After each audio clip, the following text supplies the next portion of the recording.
Thank you very much for staying with us. Let's finish up with the Auditor General's report. So, the issue now is that we all agree that there's precedence.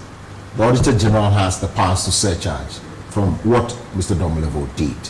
Beyond all of that, what became even more interesting to me was when the Auditor General had indicated that they were now going to meet on a Friday to see what they would do about the thoughts of people who picketed.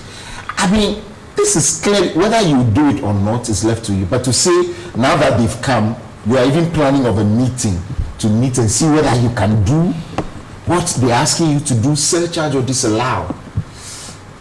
I find that very interesting.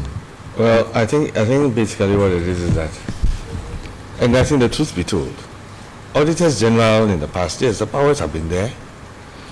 But like you're saying, maybe Domolevo tried to exercise his authority.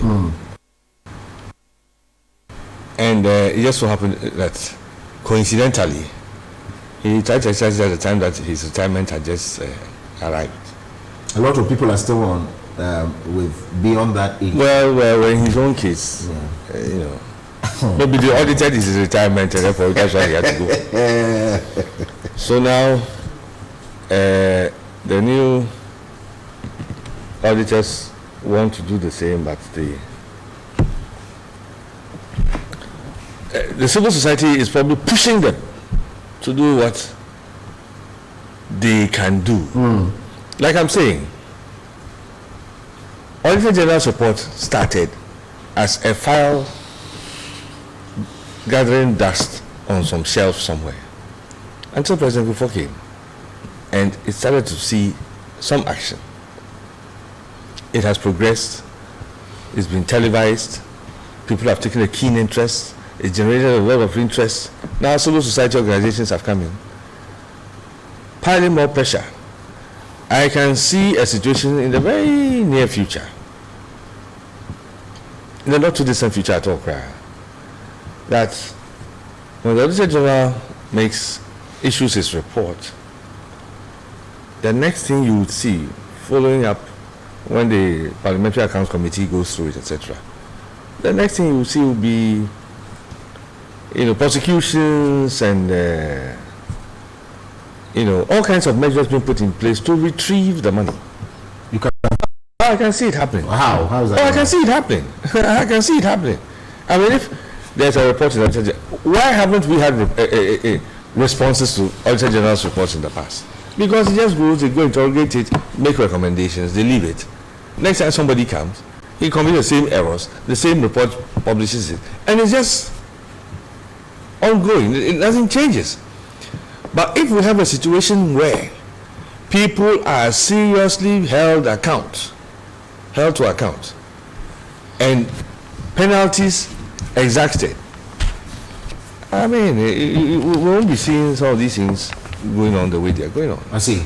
So this is how I can see things panning out in the not too distant future at all. Okay, the question then is, why not now? People have also said Attorney General is the one who has to go after these people, especially the prosecution.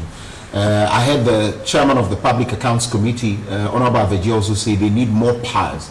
A lot of people ask for powers in this country and do nothing with it. Forgive me. But if the Auditor General has the power to surcharge and disallow, it's not doing that. Do we need more powers? Also, should we get the Attorney General, rather, should we divert our attention to the Attorney General to prosecute the people so that it could serve as some deterrence? I think Parliament, Ministry of Finance, Attorney General have failed Ghanaians when it comes to the Auditor General's report, especially in this Fourth Republic. Have you heard results of any of the Auditor General's reports in terms of them back or even prosecution? Maybe it's done, but we the people don't hear. And these are some of the things that I tend not to understand. Every institution in this country, government institution in this country, is there to serve the people. responsibility to communicate with the people they are doing with things like this, but who does? The Finance Committee in Parliament, they take the Auditor General's report, they go through it, and they proffer sanctions, don't they? It's their responsibility, right? What happens? So they failed us. Parliament has failed us. Minister of Finance has failed us. Attorney General has failed us. I see. I'm not sure whether prosecution and jailing people is the key. Mine is, let's get that money back. Yeah, so the Auditor General goes for our money. Yes. The Attorney General goes to Yes, prosecute. goes to what- prosecute. yeah, Yes, that's all. yes, yes. We should do that. There has to be a point where it has to stop somewhere.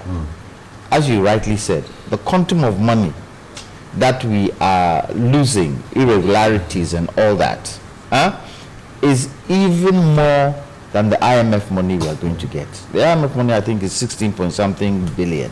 This is 17.4 billion. It's even more. How do we know that this money coming in, there will not be irregularities? Anyway, we would be right in saying that anytime we've gone to the IMF, it looks as if Ghana's finances have come back on par, stabilized. The moment we're out of it, everything starts dropping.